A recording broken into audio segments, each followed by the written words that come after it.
இன்றைக்கு கண்ணா விட்டு சரஸ்வதி பூசைக்கு படைக்கிறதுக்காண்டி மோதகம் செய்ய போகிறோம் பாருங்கோ. மோதகம் கொழுக்கட்டை எல்லாம் செய்ய போகிறோம் பாருங்க. இப்போ மோதகம் செய்து வச்சு கிடக்கு, இனி அவிக்க போகிறோம் பாருங்கோ.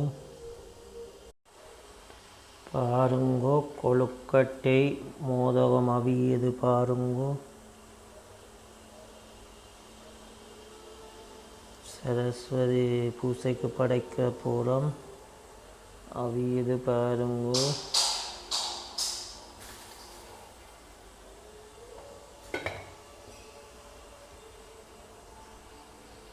மோதகம் கொழுக்கட்டை அவிச்சு வச்சு கிடக்கு. மோதகம் செய்கிறதுக்கு அரிசிமா, ஏலக்காய், பயறு, சர்க்கரை, தேங்காய் பூ எல்லாம் போட்டு செய்கிறதுக்கு பாருங்கோ.